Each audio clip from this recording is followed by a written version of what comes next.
Salam, selamat berjumpa kembali di channel TVKK Jupiter Tinambunan. Selamat Hari Natal dan menjelang Tahun Baru, hari terakhir tahun 2024. Firman Tuhan pada hari ini, hari yang ke-366, tanggal 31 Desember tahun 2024, diambil dari kitab Mazmur pasal 37 ayat 1 sampai dengan 11 dengan perikop nasib orang jahat dan nasib orang baik, dengan topik serahkanlah dirimu kepada Tuhan. Dan sebagai ayatnya dari ayat 1 adalah demikian: jangan marah karena orang yang berbuat jahat. Jangan iri hati kepada orang yang berbuat curang, sebab mereka segera lisut seperti rumput dan layu seperti tumbuh-tumbuhan hijau. Percayalah kepada Tuhan dan lakukanlah yang baik.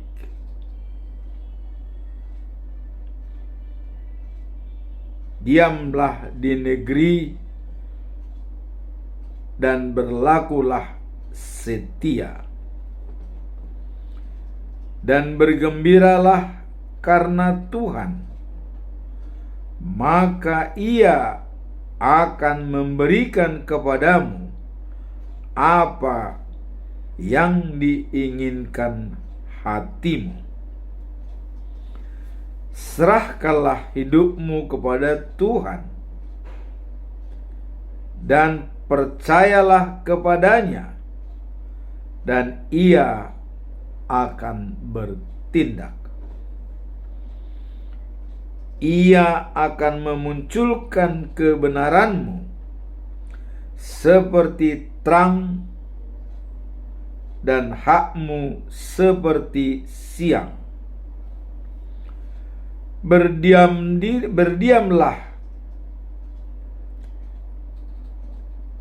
dirilah di hadapan Tuhan. Berdiam dirilah di hadapan Tuhan dan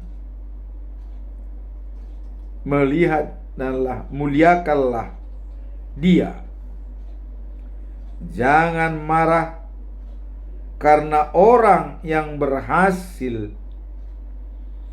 dalam hidupnya, karena orang yang melakukan tipu daya. Berhentilah marah dan tinggalkanlah panas hati itu.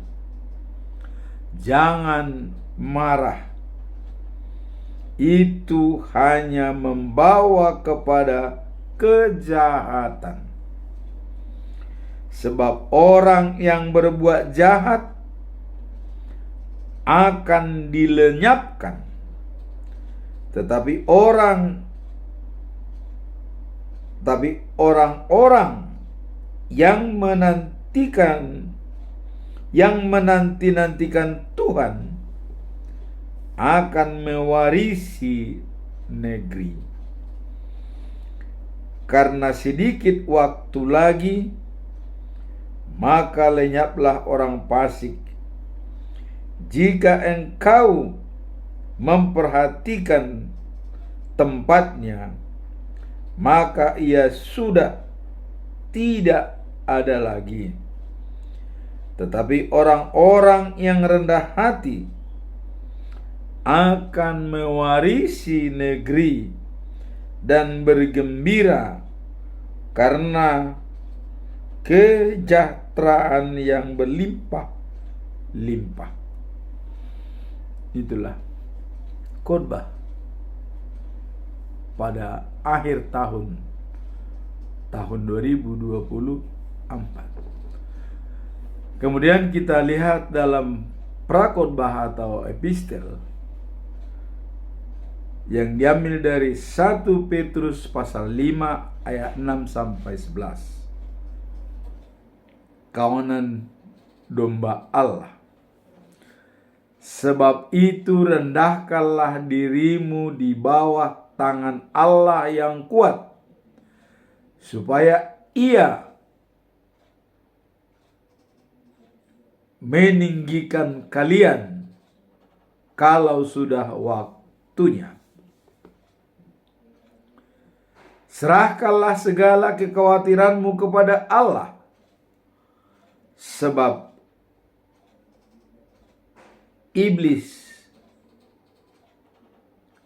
serahkanlah segala kekhawatiranmu kepada Allah, sebab Ia memperdulikan. Hendaklah kalian waspada dan siap siaga, sebab iblis adalah musuhmu. Ia seperti singa mengaum berjalan ke sana kemari sambil mengaum mencari mangsanya. Lawanlah dia dengan iman yang teguh, sebab kalian tahu bahwa saudara-saudara sesama Kristen lainnya di seluruh dunia juga menderita seperti kalian. Tetapi sesudah kalian menderita sebentar, Allah sendiri akan membuat kalian menjadi sempurna. Ia akan menegakkan dan menguatkan kalian serta mengokohkan kalian, sebab Ia adalah Allah yang sangat baik hati, yang sudah memanggilmu untuk turut merasakan keagungannya yang abadi melalui Kristus. Ialah yang berkuasa sampai selama-lamanya. Itulah khotbah dan prakhotbah. Nah, sekarang sebelum kita masuk dalam prakhotbah dan khotbah hari ini, kita melihat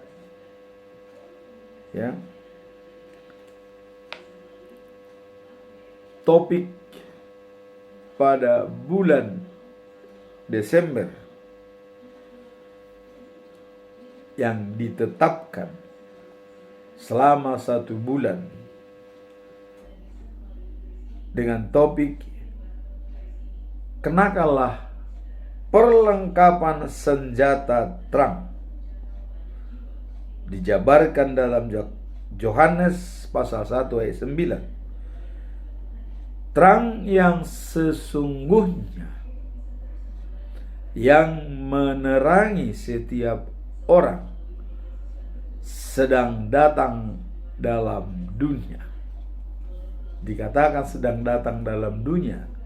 Di hari Natal tanggal 25 Desember itu sudah datang terang itu. Sebab dalam Lukas 2 pasal 2 ayat 11 dikatakan telah lahir di kota Daud juru selamat dunia, anak Allah. Jadi dikatakan, hari ini telah lahir bagimu juru selamat dunia, yaitu Kristus Tuhan di kota Daud. Dan inilah tandanya bagimu, kamu akan menjumpai seorang bayi dibungkus dengan lampin dan terbaring di dalam palungan. Ini adalah merupakan akhir tahun, dan ini terakhir kita akan coba jelaskan sejelas-jelasnya siapa terang yang datang itu. Dan dikatakan adalah Yesus yang datang, yang telah lahir. Jadi boleh dikatakan ya, bahwa terang sesungguhnya telah datang ke dalam dunia sebagai juru selamat dunia, yaitu Kristus Tuhan, Anak Allah. Sehingga apa yang tertulis dalam Yohanes pasal 1 ayat 14 telah menjadi kenyataan, di mana tertulis di sana ya, firman itu telah menjadi manusia dan diam di antara kita, dan kita telah melihat kemuliaannya, yaitu kemuliaan yang diberikan kepadanya sebagai anak tunggal Bapa, penuh kasih karunia dan kebenaran. Itulah terang dunia telah nyata lahir. Dan kebenaran firman itu dinyatakan dalam Yohanes 1 ayat 1 adalah sebagai berikut. Pada mulanya firman. Firman itu bersama-sama dengan Allah. Jadi firman itu adalah Allah. Sekarang firman itu telah menjadi manusia. Itulah Yesus. Nah, sebagai anak tunggal Allah tersebut telah dinyatakan oleh Allah dalam Yohanes pasal 3 ayat 16 adalah sebagai berikut. Karena begitu besar kasih Allah akan dunia ini, sehingga Ia telah mengaruniakan anaknya yang tunggal, supaya setiap orang yang percaya kepadanya tidak binasa, melainkan beroleh hidup yang kekal. Tidak binasa, tapi beroleh hidup yang kekal.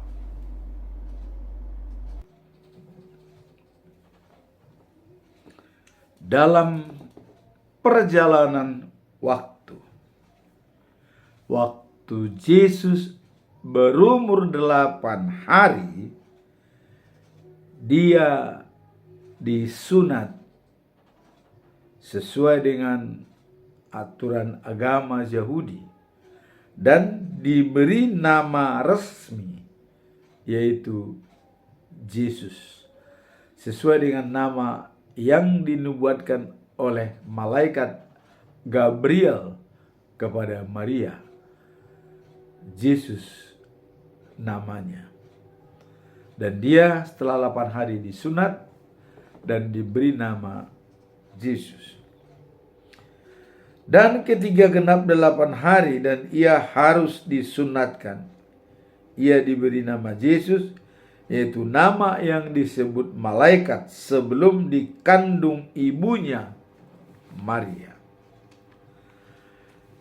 Kemudian setelah Yesus dewasa dan akan memulai tugasnya, dia pergi ke sungai Yordan ya, menemui Yohanes Pembaptis.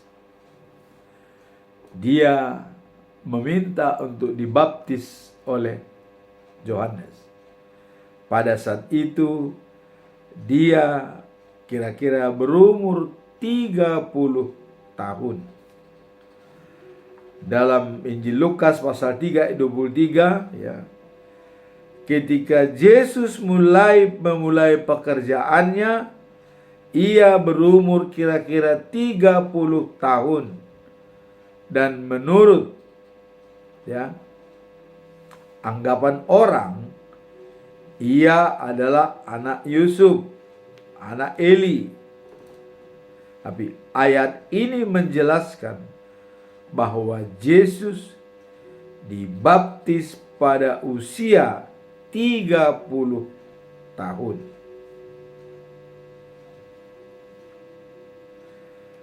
Pembaptisan oleh Yohanes Pembaptis. Yohanes Pembaptis sebenarnya menolak secara halus.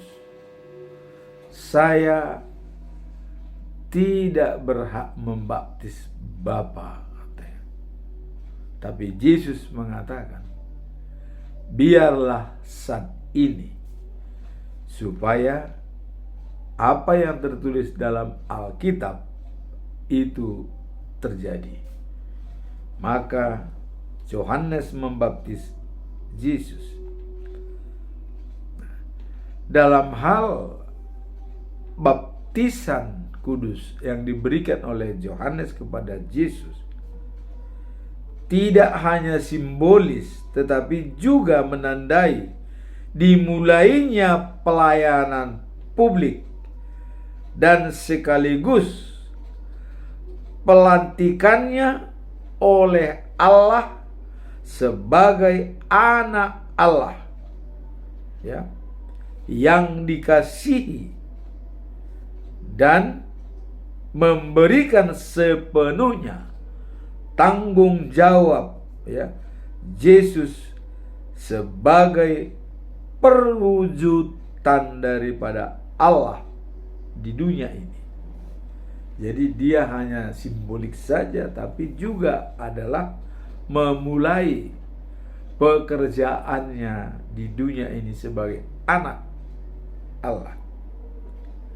Di mana waktu dibaptis sesuai dengan Matius 3 ayat 16 sampai 17 dikatakan, sesudah dibaptis Yesus segera keluar dari air, dan pada waktu itu juga langit terbuka dan ia melihat Roh Allah seperti burung merpati turun ke atasnya. Di ayat yang ke-17 dikatakan, lalu terdengarlah suara dari langit mengatakan, inilah anakku yang kukasihi, kepadanya aku berkenan. Ini adalah merupakan suatu pelantikan dari Allah kepada Yesus, bahwa inilah anak yang dikasihi dan kepada dia Allah berkenan. Dalam situasi ini, bahwa otoritas dari Allah langsung diberikan kepada Yesus dengan adanya suara Allah dari surga yang mengatakan, inilah anakku yang kukasihi dan kepadanya aku berkenan. Langsung otoritas Allah diberikan kepada Yesus. Kemudian apa tindak lanjut setelah Yesus menerima mandat dari Allah sebagai anak kesayangan dan diberi tanggung jawab ke dunia sebagai tanggung jawab Allah. Kepadanya aku berkenan. Inilah menjadi otoritas Yesus sebagai anak Allah, sebagai anak tunggal yang datang ke dunia ini. Nah, kemudian pada waktu Yesus mau memulai tugas, dia dibawa oleh Roh ke padang gurun. Dan pada waktu itu Yesus puasa 40 hari dan 40 malam. Karena dia mulai mau menjalankan tugas atau misi di dunia ini. Dia dibawa Roh ke padang gurun. Kemudian iblis juga memonitor. Waktu Yesus juga dibaptis, iblis memonitor. Wah, dia ini anak Allah. Jadi iblis juga tahu kalau dia sudah disebut sebagai anak Allah. Maka pada waktu di padang gurun, iblis merasa Yesus ini sudah lapar. 40 hari 40 malam tidak makan. Berarti dia butuh makanan. Nah, sehingga datanglah si iblis.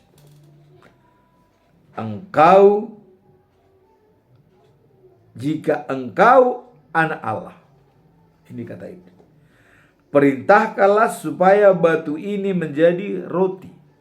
Karena dia tahu bahwa Yesus pasti butuh roti karena sudah puasa 40 hari. Tapi Yesus menjawab, ada tertulis, manusia hidup bukan hanya dari roti saja, tetapi dari setiap firman yang keluar dari mulut Allah. Jadi bukan hanya dari roti, dari perkataan Allah manusia hidup. Itu dijawab oleh Yesus. Iblis tidak melanjutkan. Kemudian iblis membawa Yesus sampai ke puncak bait suci di Yerusalem, di kota suci Yerusalem.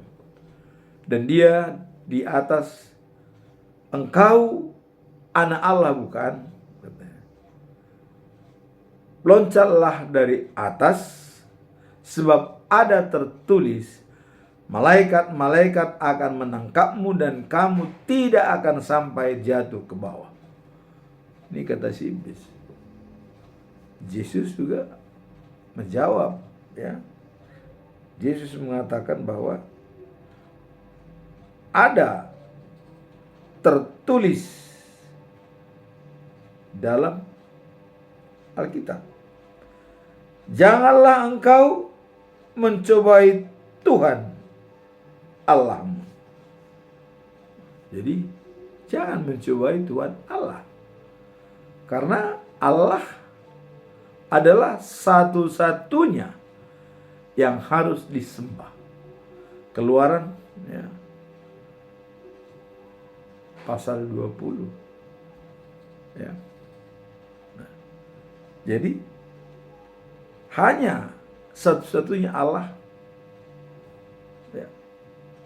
Jangan dicobai Allah. Kemudian iblis membawa Yesus ke puncak gunung yang paling tinggi. Dan di sini iblis menunjukkan, lihatlah kerajaanku yang begitu luas dan begitu megahnya, hartanya dan semua kekayaan ada di situ. Iblis mengatakan, jika engkau anak Allah, semua kerajaan, harta saya serahkan kepadamu, asal engkau sujud menyembah aku. Nah, ini juga Yesus menjawab, ya.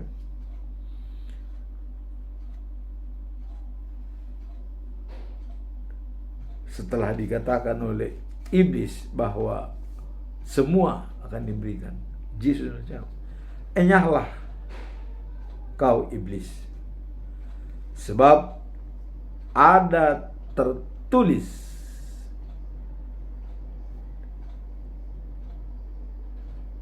engkau hanya menyembah Tuhan Allahmu, dan hanya kepada Dia sajalah engkau berbakti. Jadi ada tertulis. Kalau kita lihat dalam Keluaran pasal 20 ayat yang ketiga, jangan ada padamu Allah lain ya di hadapanku. Jadi berarti tidak bisa menyembah selain daripada Allah. Kenapa harus sujud kepada iblis? Itulah kira-kira yang dikatakan oleh Yesus. Iblis mati kutu dan pergi meninggalkan Yesus. Nah, sedangkan malaikat-malaikat datang melayani Yesus. Jadi setelah itu datang malaikat. Nah, kemudian setelah itu Yesus tampil di Galilea, ya, di tepi danau di daerah Zebulon dan Naftali, supaya menggenapi firman Tuhan, ya, bahwa di tempat itu dari Yesaya mengatakan bahwa Zebulon dan Naftali adalah jalan ke laut, daerah seberang sungai Yordan, Galilea, wilayah bangsa-bangsa lain, bangsa yang diam dalam kegelapan telah melihat terang yang besar, dan bagi mereka yang diam di negeri yang dilihat dan mereka melihat terang. Jadi tadinya dia dalam kegelapan itu daerah Yesus, tapi dengan adanya Yesus berada di sana, maka di sana terang. Pertobatan terjadi di sana. Nah, sejak itulah Yesus, ya, mulai memberitakan, berkhotbah dan mengajar kepada orang banyak. Dan pada waktu itu Yesus memilih 4 orang pengikutnya, yaitu Simon Petrus dan Andreas, kemudian Yakobus dan Yohanes anaknya Zebedeus, ya. Itu dibawa oleh Yesus, diangkat sebagai muridnya. Nah, setelah itu Yesus menyembuhkan banyak orang, ya. Nah, dalam perjalanan Yesus ada 4 catatan selama Yesus berkhotbah dan menyembuhkan orang banyak. Apa mengenai yang kita catat dalam diri Yesus? Jadi sebelum disalibkan, ya, dan sesudah bangkit dari kubur hendak naik ke surga, ya, waktu Yesus berkhotbah di bukit yang banyak orang, dan kalau kita lihat dalam Matius 5 ayat 1 sampai 13, ya, dan khotbah Yesus di bukit adalah kebahagiaan sejati. Tapi kalau kita lihat dalam Matius 5 ayat yang ke-9, dikatakan bahwa berbahagialah orang yang membawa damai, karena mereka akan disebut anak Allah. Disebut anak Allah. Nah, kemudian dalam Yohanes pasal 6, Yesus memberi makan 5.000 orang. Jadi setelah orang banyak berbondong-bondong mengikuti dia, ya, karena mereka melihat mujizat-mujizat, ya, yang dibuat oleh Yesus seperti penyembuhan, banyak sekali orang mengikuti dia. Nah, Yesus naik ke atas gunung dan duduk di situ bersama dengan murid-muridnya. Nah, ketika Yesus melihat di sekeliling bawah di lereng gunung itu, banyak sekali orang berbondong-bondong datang kepadanya. Akhirnya Yesus memikirkan bagaimana makanan mereka ini begitu banyak. Akhirnya Yesus memikirkan mereka ini untuk makan. Dan Yesus mencoba memanggil Filipus, ya. Coba cari bagaimana makanan mereka ini. Ya, padahal Yesus sudah tahu bahwa tidak mungkin Filipus bisa mencari makanan. Tapi Yesus mencoba bagaimana respon daripada Filipus. Apa kata Filipus, ya? Wah, makanan sebanyak ini tidak bisa kita cari walaupun kita belanjakan 200 dinar atau 200 keping perak untuk membeli makanan. Tidak akan cukup walaupun hanya memberi sedikit kepada mereka. Jadi sesuatu yang tidak mungkin, kata Filipus. Tapi Andreas, ya, dia diam-diam mencoba mengambil solusi. Dia mencari di kota itu. Bertemulah dengan seorang anak kecil. Dia mempunyai 2 ekor ikan dan 5 buah roti. Nah, walaupun masalah ini mungkin diberikan tidak akan cukup, tapi Andreas menyampaikan kepada Yesus, di sana ada roti 5 dan 2 ikan. Dilapor kepada Yesus. Kalau begitu, bawa roti itu kepada saya, katanya. Dibawalah roti itu. Kemudian Yesus memerintahkan suruh mereka semua duduk di rumput. Teratur. Yang 5.000 orang itu suruh duduk dengan baik. Kemudian Yesus mengambil roti dan dia mengucap syukur kepada Allah dan berdoa kepada Allah Bapa. Roti disuruh dibagi-bagikan kepada semua orang itu. Maka dibagilah roti, ikan, dan semua kebagian. Makan sampai sekenyang-kenyangnya. Dengan makan 5.000 orang. Dan setelah selesai makan, disuruh mengumpulkan sisa-sisa makanan. Dan ada sisa 12 keranjang. 12 keranjang. Coba kita bayangkan, ya. Bisa lebih dari 2 ekor ikan dan 5 roti. Itulah mujizat yang diberikan Yesus. Nah, kemudian setelah itu terjadi, Yesus mencoba untuk meninggalkan masyarakat ini, pergi ke seberang danau, ya. Nah, kemudian orang banyak ini juga banyak yang sudah pulang, tapi mereka bertemu dengan Yesus di seberang. Pada waktu pertemuan orang banyak ini yang sudah diberikan makan oleh Yesus, mereka bertanya, Pak Guru, kapan ada di sini? Mereka tidak tahu kalau Yesus sudah berada di seberang Sungai Yordan itu, laut itu. Nah, Yesus menjawab, ya, sebenarnya kamu bertanya bukan untuk menanyakan mujizat-mujizat yang aku berikan, tetapi mungkin karena saya pernah memberi makan sehingga mereka juga pengen masih memberi makan.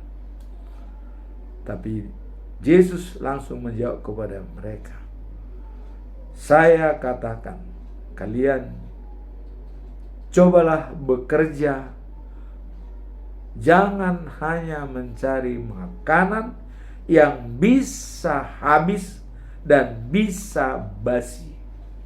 Tapi Yesus mengatakan, carilah, bekerjalah untuk mendapatkan makanan yang tidak bisa basi dan tidak bisa habis, kekal selama-lamanya. Waduh. Jawab orang banyak itu, waduh, Tuhan, berikanlah itu kepada kami. Yesus mengatakan, akulah roti hidup.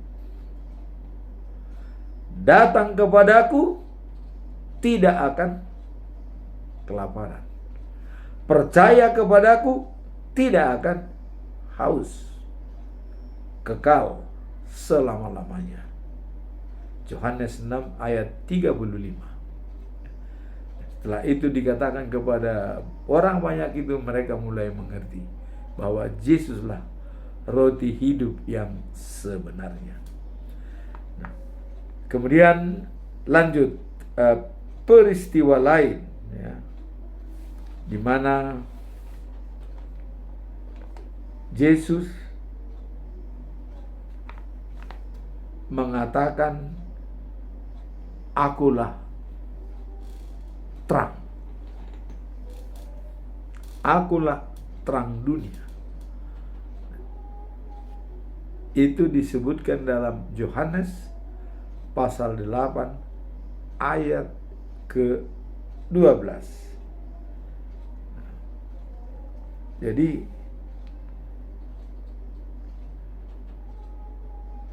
Yesus mengatakan, akulah terang dunia.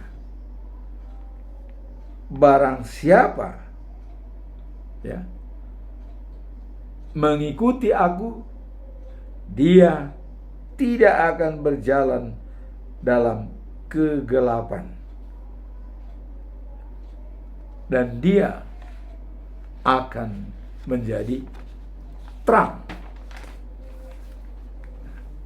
Dalam hal ini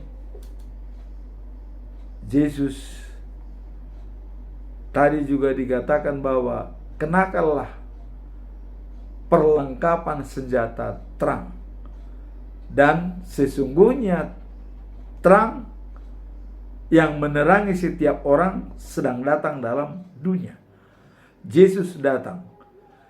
Saat ini Yesus menegaskan, akulah terang. Jadi tidak ada lagi disembunyikan, ya. Yesus berkata kepada orang banyak, akulah terang dunia. Barang siapa mengikuti aku, ia tidak akan berjalan dalam kegelapan, melainkan ia akan mempunyai terang hidup. Inilah penjabaran daripada Yohanes 1 ayat 9. Terang dunia sedang datang. Itulah Yesus. Jadi terang sesungguhnya adalah Yesus. Nah, kemudian setelah tadi Yesus mengatakan pertama adalah roti hidup, dan yang kedua sebagai terang, dan yang ketiga adalah waktu Yesus hendak naik ke surga dan memanggil murid-muridnya, kalian jangan gelisah. Jangan gelisah hatimu. Percayalah kepada Allah dan percayalah juga kepadaku.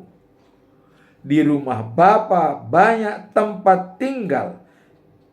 Jika tidak demikian, tentu aku mengatakannya kepadamu, sebab aku pergi ke situ untuk menyediakan tempat bagimu. Jadi Yesus akan pergi naik ke surga untuk menyediakan tempat bagi umat manusia. Dan dikatakan oleh Yesus, apabila aku telah pergi ke situ dan telah menyediakan tempat bagimu, aku akan kembali dan membawa kamu ke tempatku, supaya di tempat di mana aku berada, kamu pun berada. Jadi datang kedua kali Yesus nanti ke dunia ini membawa kita supaya kita berada di mana Yesus berada, di situ kita berada. Itulah yang disampaikan oleh Yesus kepada muridnya. Nah, kemudian dikatakan oleh muridnya, ya, kemana aku pergi, kamu tahu jalan ke situ, kata Yesus. Thomas mengatakan kepadanya, Tuhan, kami tidak tahu kemana engkau pergi.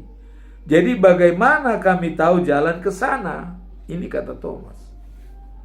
Yesus mengatakan, ya, akulah jalan dan kebenaran dan hidup.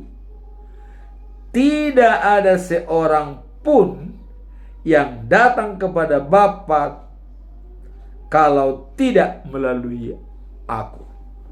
Wah, jadi sudah dijelaskan. Tidak ada seorang pun. Dan akulah jalan itu. Kalau kamu Thomas tidak tahu jalan itu, bagaimana aku mau ke sana? Yang mau ke surga itu dikatakan. Yesus mengatakan, akulah jalan itu. Tidak ada yang sampai kepada Bapa tanpa melalui aku. Itu sudah jelas dikatakan oleh Yesus. Kemudian Filipus mencoba, ya, menyimak kata-kata Yesus, ya. Tuhan, katanya, tunjukkanlah Bapa itu kepada kami, ya. Itu sudah cukup bagi kami. Karena tadi Yesus mengatakan tidak ada seorang pun sampai kepada Bapa tanpa melalui aku. Tunjukkan Bapa itu kepada kami, kata Filipus. Wah. Yesus berbicara, Filipus,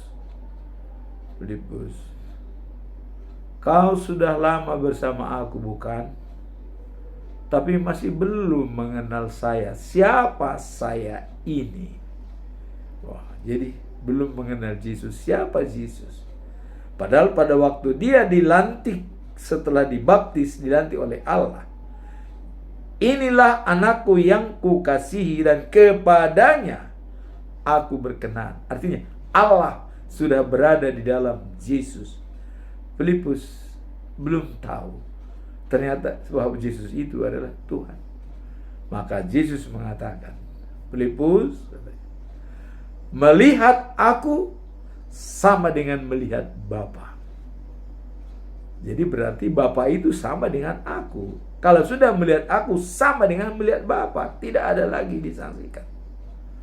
Itulah kebenaran firman Tuhan. Dan dijelaskan lagi oleh Yesus. Percayalah kepadaku dan juga percayalah kepada Bapa.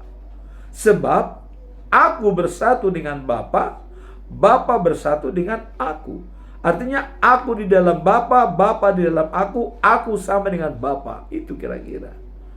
Jadi sudah jelas bahwa Bapa itu sama dengan Yesus. Dialah Tuhan. Inilah kebenaran firman Tuhan.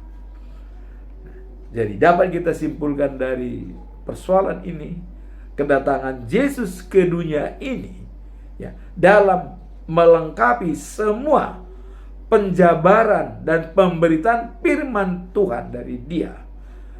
Yesus mengatakan, yang pertama, akulah roti hidup. Datang kepadaku tidak akan kelaparan. Percaya kepadaku tidak akan kehausan.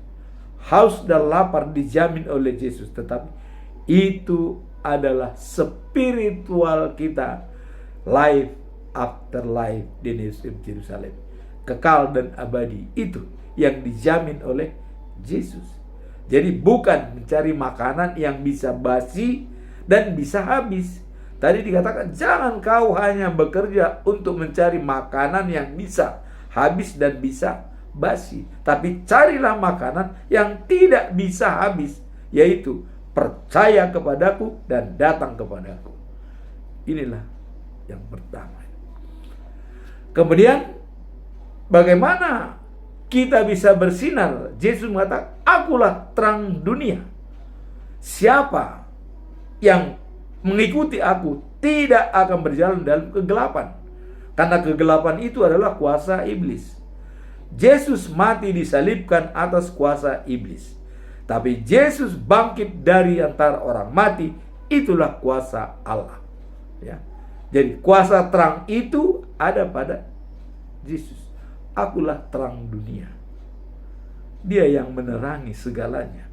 Untuk menghilangkan belenggu-belenggu yang meliputi kegelapan dalam God spot kita, ya. Yesus yang bisa menyelesaikan semua itu, yang bisa menghilangkan kegelapan dalam diri kita. Maka Paulus mengatakan, habis gelap terbitlah terang. Dia dalam kegelapan menganiaya pengikut-pengikut Yesus, tapi begitu dalam terang dia memberitakan firman Tuhan yang sangat berapi-api. Nah, kemudian yang ketiga, dalam perjalanan Yesus ke dunia ini, akulah jalan, kebenaran, dan hidup.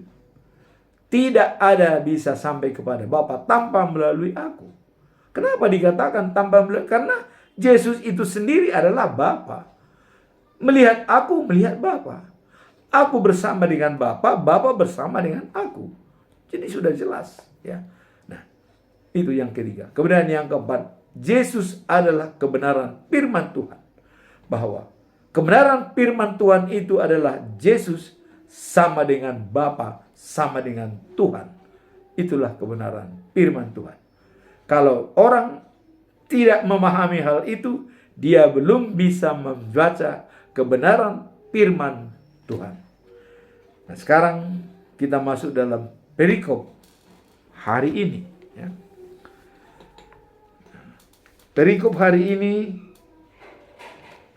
adalah yang dikatakan dalam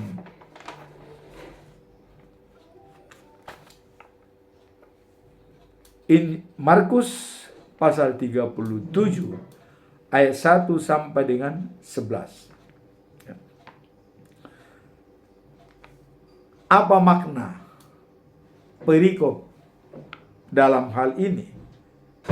Yang kita lihat tadi bahwa, ya, bahwa dia adalah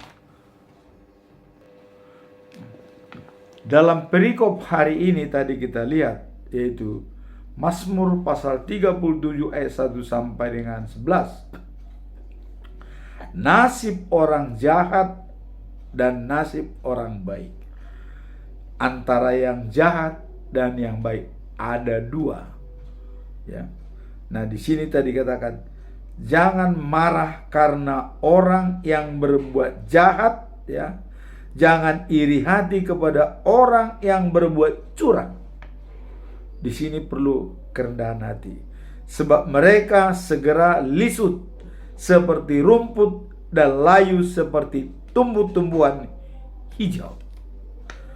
Nah, kemudian percayalah kepada Tuhan dan lakukanlah yang baik, ya, diamlah di negeri dan berlakulah setia. Nah, apa makna dan pesan moral dari perikop ini? Kita lihat nasib orang jahat dan orang baik. Makna perikop ini kita lihat yaitu adalah mengajarkan kita tentang pentingnya kepercayaan kepada Tuhan, terutama dalam menghadapi masalah ketidakadilan dan, ya, kesenangan orang jahat. Jadi hal ini adalah menekankan bahwa kita seharusnya tidak iri hati kepada mereka yang berbuat jahat, tetapi kita tetap fokus pada kebaikan yang datang dari Tuhan. Jadi bagaimanapun situasi orang, kita lihat mereka senang-senang baik, jangan iri kepada mereka. Kita tetap fokus untuk berbaik kepada Tuhan, karena tujuan kita adalah life after life, hidup setelah kehidupan sekarang di New Jerusalem. Jadi kalau ada stimulus dari mereka yang bisa mengganggu kita, kita jangan care, jangan iri, biarkan. Dan kita tetap fokus percaya kepada Tuhan. Nah, kemudian apa anjuran yang diberikan? Ya. Tidak iri pada orang-orang yang berbuat jahat, karena ya nasib akhir mereka adalah kebinasaan. Jadi jangan iri kita kepada orang, karena akhirnya mereka akan binasa. Nah, sebaliknya ya dikatakan, kita diajak untuk percaya kepada Tuhan dan berbuat baik, serta tinggal di tanah yang akan kita warisi dan menikmati keamanan. Itulah tugas kita. Dan di ayat 5-6 dikatakan, betapa pentingnya menyerahkan segala jalan kita kepada Tuhan. Jadi apa yang mau kita tempuh, kita serahkan kepada Tuhan. Semua akan beres. Dan Ia akan ya menyediakan terbaik bagi kita. Jadi Tuhan akan memikirkan yang terbaik bagi kita. Selain itu, ayat 10-11 mengatakan bahwa orang-orang yang rendah hati akan mewarisi tanah dan menikmati keamanan. Inilah makna daripada perikop ini. Kalau ada orang berbuat jahat, kita jangan iri, tapi kita fokus kepada Tuhan sebagai mercusuar kita. Apa pesan moral dari ayat ini? Pesan moralnya adalah ya, selalu bersandar kepada Tuhan meskipun menghadapi tantangan di usia yang sudah senja, ya. Tidak merasa cemas dan iri terhadap orang-orang yang tampaknya berhasil dengan cara yang tidak benar. Kita fokus dengan perbuatan baik, karena kita akan menuai pada saatnya bila kita tidak lemah. Maka dalam Galatia 6 ayat 9 dikatakan, jangan jemu-jemu berbuat baik, karena kita akan menuai pada saatnya. Nah, kemudian kalau kita lihat dalam Prakhotbah, ya, di sini adalah tertulis di dalam Prakhotbah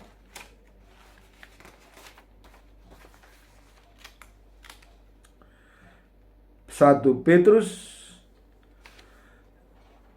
pasal 5 ayat 6-11. Kawanan domba Allah. Apa makna daripada kawanan domba Allah? Nah, kalau kita lihat tadi dalam ayat dalam Prakhotbah, ya,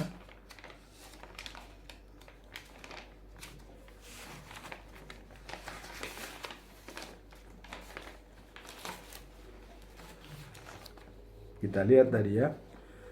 Sebab itu rendahkanlah dirimu di bawah tangan Allah yang kuat, supaya Ia meninggikan kalian kalau sudah waktunya. Serahkanlah segala kekhawatiranmu, hendaklah kalian waspada, lawanlah dia dengan iman. Tetapi sesudah kalian menderita sebentar, Allah sendiri akan membuat kalian menjadi sempurna. Nah, jadi di sini dikatakan ialah yang berkuasa sampai selama-lamanya. Apa makna dan pesan moral dari ayat ini? Kita lihat, maknanya adalah mengingatkan kita untuk mendekatkan diri terhadap Tuhan dan menyerahkan segala kekhawatiran kita kepadanya. Jadi, ya, mengingatkan kita untuk merendahkan diri di hadapan Tuhan. Kemudian menyerahkan segala kekhawatiran kita kepada Tuhan. Nah, kemudian pesan moralnya adalah dengan melupakan segala beban, melemparkan beban kepadanya. Kita dituntun untuk bersikap waspada terhadap lawan kita, terutama iblis.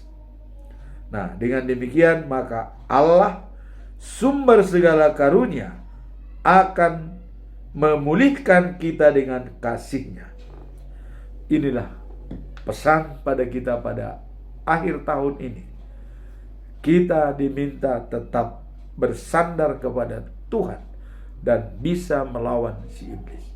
Nah, kemudian tadi dalam khotbah dikatakan bahwa kita harus tetap fokus kepada hal-hal yang baik.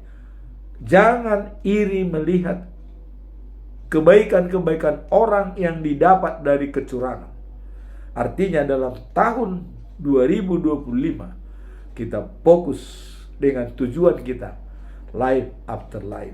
Walaupun kita melihat orang yang berbuat jahat itu berhasil, jangan iri kepada mereka, karena mereka akan menuai dan akan binasa oleh Tuhan Allah. Itulah firman Tuhan bagi kita di akhir tahun ini. Dan Yesus sebagai roti hidup, sebagai terang dunia, dan sebagai jalan, dan juga sebagai kebenaran firman Tuhan. Semoga firman ini terakhir dalam tahun 2024 menjadi pedoman bagi kita untuk kebenaran firman Tuhan. Amin. Tuhan memberkati.